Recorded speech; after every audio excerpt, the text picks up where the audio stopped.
Alright, let's tell this story. That way, get this shit out to the open.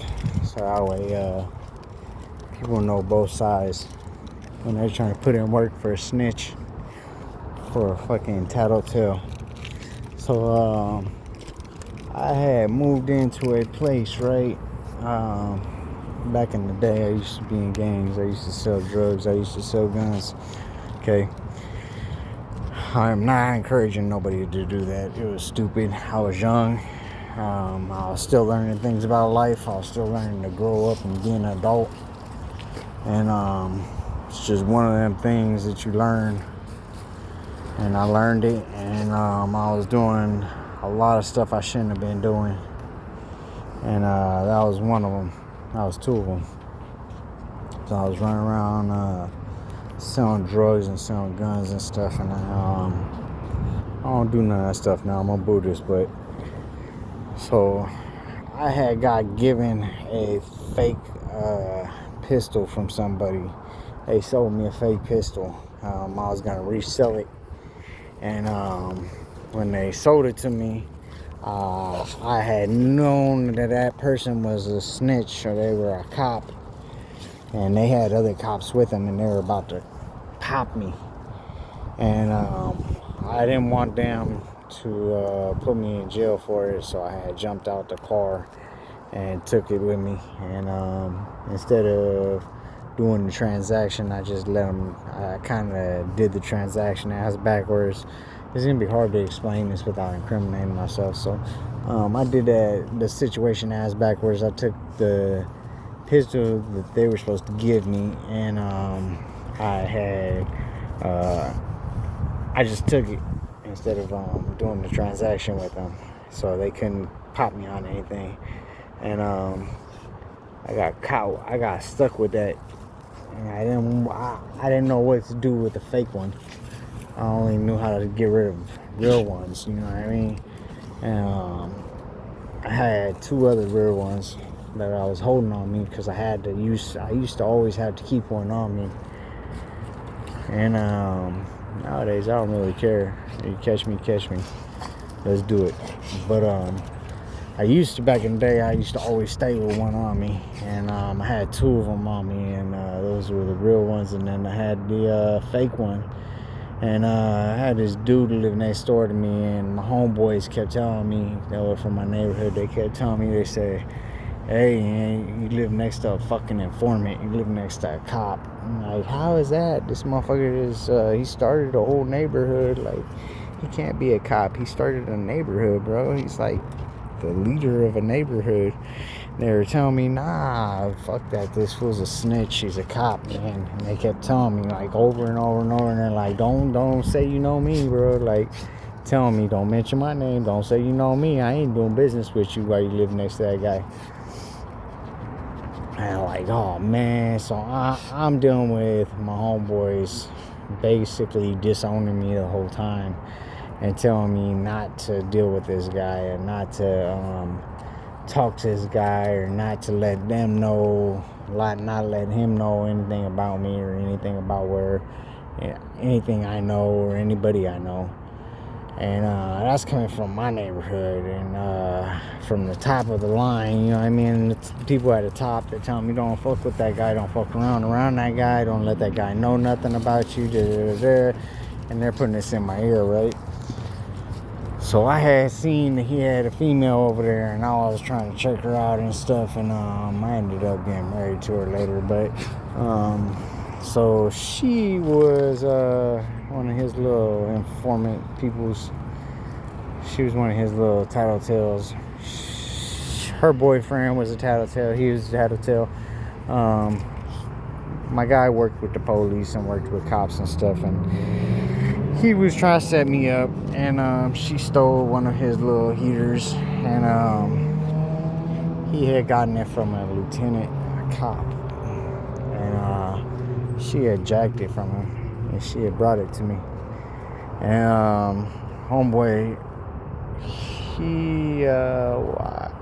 I basically told him, like, look, your bitch that you got over there, this bitch, she stole money from me out of my pocket one day, And one of the heads of another neighborhood was in there, and he's telling me, yeah, me and this female, we jack people. And he's like, she got you. And I'm like, so you're with her and you got me. So you and her got me then. Like, if that's what you guys do, you guys jack people. So you got me. You got me and she got me, right?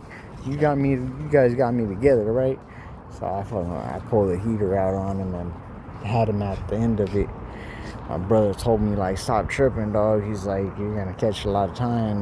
This fucking motherfuckers are snitches, man. He's like, you're gonna talk to police. You can catch you a lot of time, dog. Like, man, I know these motherfuckers jack me, dog. They jack my money and like, so anyways, going down the line, she jacked his burner, and I told her to trade him a burner for another burner. And the one I gave him was a fake one that I had gotten from the bad transaction. And he figured it out right away that it was a fake one. And I took his. I kept that. And I ended up, I don't know, I forgot what I did with it, but I ended up taking it from him. And he had told her, like, one night he came out, we were leaving. I had 2 hookers with me because I was pimping. I was about to pimp them out. And I had the 2 females with me, and then I had her with me. And this fool came out with a couple of people from his little neighborhood or whatever. He started a whole neighborhood. He's like the leader of a neighborhood. He started a neighborhood. He's one of the people that started that neighborhood. So he came out and he was like, had a big ass knife like the size of my arm behind his back, and he was gonna shove it in her. He was gonna stab her for stealing his pistol. And me being the person I am, I'm like, yeah, you can't do that, dog. I ain't letting it go down like that. And I had something on me. And I had a real one on me. And I was gonna pop him for trying to stab a female. I felt like that was some bitch shit. And so I put him in his place and I stopped him from doing that. And ever since then, I've had this problem. That's one of the problems I have with one of the neighborhoods I have out there. Because I had to stop the leader of his little neighborhood to not stab a female. And, it was the right thing to do in my heart. But probably should have just minded my own business, honestly, because she ended up being a bad seed. But I ended up marrying her and she ended up screwing me over. So I mean, there's some hurt feelings, but I did what I felt was right. And that's the thing people don't realize. They're trying to put in work for this dude, and they're trying to put in work for other cats in that neighborhood, or other cats that know that neighborhood or know the things that I've done in my past. And they don't realize that everything I've done in my past has been for a good cause or a good reason. I haven't did nothing for no reason. And hey, there was a purpose to it. And I mean, if you're down with a snitch or you're down with a tattletale like that, and then, I mean, I ain't in all that no more, but that's your business. I mean, I ain't got nothing to do with me. But yeah, so basically that's the story that I've had to tell. And since then I've had a lot of problems. A lot of people from that neighborhood or from neighborhoods around him know the things that I've done while I was in gangs. I was in gangs. I don't do all that no more. I tell everybody the same thing. That's a lot of negative energy. But so yeah, a lot of the people that know him or know that neighborhood or kick it in that area or that neighborhood, they know things I've done around there and stuff. And yeah, so that's one of the reasons I got a lot of problems with Mexican cats and a lot of these cats out here, because they're down with snitches and they're down with tattletelling, and they're down with people that tattletale, like associated with cops and buddy with cops and stuff. And I back in the past I did do a lot of crazy things, and I mean, I get it. Like, that shit just don't go away just because you change your life. But I did change my life, and I ain't trying to deal with all that no more. That's a lot of drama. But yeah, that's one of the reasons I got a lot of drama from these cats, or from a lot of cats from out that way or that neighborhood, is because I had to put people in check for doing bitch shit. I thought that was some bitch shit. You're gonna stab a female. That was not only the only situation. The time that I almost got jacked, or that he was gonna try to jack me with his homegirl, and I had to pull an issue on him. I had to put him at the end of the pistol. I mean, there's a lot of different times that I've had to do things like that, and it's because these cats were, back in the day when I was doing my thing, when I was in gangs and stuff, I would have to do stuff like that just to prove a point. I snatched a dude up at over $5 one time because I knew he was talking to the cops. He was tattletelling on me.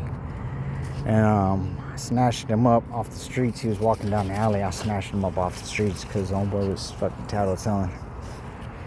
Yeah, I mean, there's a lot of times that I knew people were tattletelling and stuff because I got told by my homies that they were tattletelling, and I did what I had to do. Like, that's how I was raised, and that's the life I was living at that time. And I'm not living that life no more, and I try not to associate myself with those types of people or those types of situations.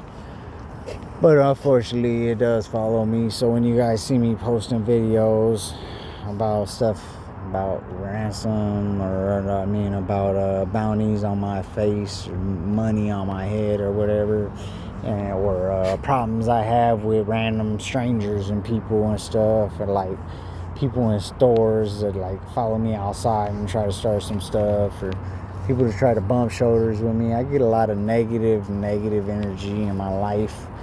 And a lot of people try to do violence or harm on my life or on me, like crashing a car into my car, which was not an accident. But when people do stuff like that, it's because I have done things in my past that probably will never go away. But it was in my past, and even though I've changed, it follows me. So that's the thing about it, I guess. I'm trying to explain to you kids, or to people out there, is that you might think the shit that you're doing is cool when you're younger, or you might be living a certain way when you're younger, or you might be about something when you're younger, but you have to think about when you get older and you start to try to settle down and stuff, it's not going to be that easy, because those things don't just disappear. Those things don't just go away. They follow you everywhere you go. Sometimes they follow you everything you do. Sometimes people put words out on you, put money out on you, whatever, because they got their feelings hurt, that you had to check them, or that you had to check their homeboys, or that you had to do whatever, you know what I mean, like, or that you keep talking about them, or you keep talking about their homeboys, or you keep talking about how they are associated with snitches, or they are snitches, or, you know, and like, so yeah, there's a lot of the gangs, actually, you'd be surprised, there's a lot of the gangs out in Los Angeles that are actually associated with the police, or associated with snitches. And some of them don't even know it. Some of them do know it, and they choose to live that lifestyle. They choose to be associated with that. You know what I mean? And that's the reason they hate me, and that's the reason that they keep coming at me, and they're gonna keep coming at me, and that's the reason that I always have to look over my shoulder. And someone told me, yeah, why you always carry weapons like nightsticks and knives and stuff on you, and why you always train to throw knives, and why you always train martial arts, kickboxing, why you train, and why you always looking over your shoulder, and why you always training. And that's why, because it's like when I was younger and when I was doing things, you know, I did what I felt was right, but at the same time, you know what I mean, like none of that shit goes away. It just follows you, and it follows you, and it follows you, and it will follow me for the rest of my life, and that's just how it is.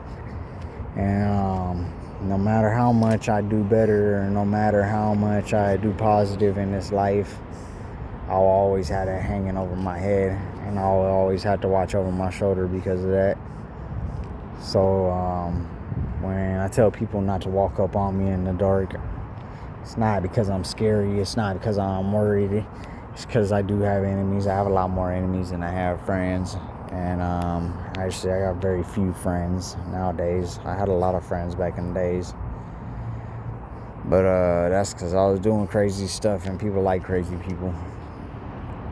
But nowadays I just try to avoid the drama and work legally and make money legally and do things legit and put out positive energy. And no matter how much positive energy I put out, no matter how much I work, no matter how much I'm on my own business, no matter how much I separate myself from all that nonsense, it still does follow me. And that is when I look crazy and I'm posting shit crazy on my videos. That is the reason that I post crazy shit or that I look crazy. Because I have done stuff in my past that follow me and will follow me forever. And I get that. And that's why I tell you guys not to walk up on me and stuff in the dark. And that's why I tell you guys to, like, that I'm not worried. When I post videos, I'm not worried about nobody and I'm talking smack or I'm talking shit. That's why, because, you know, I have done things in my past that I'm going to have to watch over my shoulders for the rest of my life on. And it is what it is, you know what I mean? And I got to live a certain way because of that. So, yeah, I thought I'd just explain some of my videos, some of what goes on.